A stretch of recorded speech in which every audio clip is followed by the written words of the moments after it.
Remember, crypto is a brand new asset class. It might trade like penny stocks, but it's not stocks. It might look like the Forex market, but it's not the Forex market. Let me quickly touch upon two risks to the crypto space. One, capital loss. These assets are extremely risky.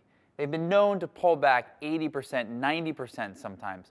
So you have to understand, if you're sitting on a loss, it might make sense to get out of it and move on to the next trade. And one more risk is asset loss. And this is specifically endogenous to crypto because if you don't properly secure your private keys, you're at risk at losing your entire asset. You can't really do this in the stock market. Nobody can break into your TD Ameritrade or E-Trade account and steal your stocks. However, in crypto, if you don't secure your private keys, you can lose your entire investment. So keep these two risks in mind when you're moving into these markets. When you're buying or selling crypto assets, there are some catalysts you might keep in mind that will drive prices up or down.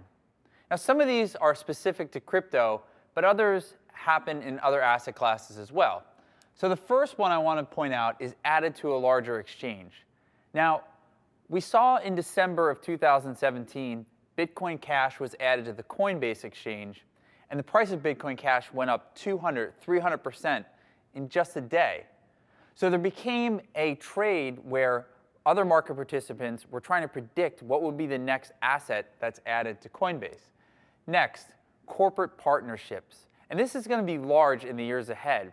If some of these cryptos start linking up with major corporations such as Microsoft, Google, or Amazon, this is something that can drive the price up. Now, crypto is trying to decentralize everything, so the idea that they're going to link up with corporate partnerships might raise skepticism with Bitcoin maximalists. Another catalyst is forks.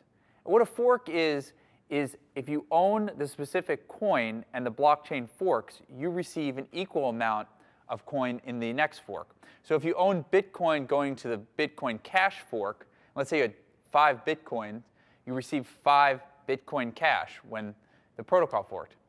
Another catalyst, government crackdown.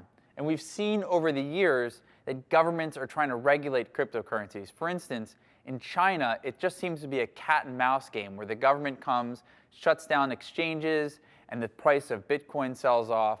And then they say, we didn't want to shut them down, or they allow for more trading, and the price goes up again. So keep an eye on regulations, especially now in the United States as the SEC and the FINRA start thinking about how they regulate these crypto assets. And lastly, FUD. Now that stands for fear, uncertainty, and doubt.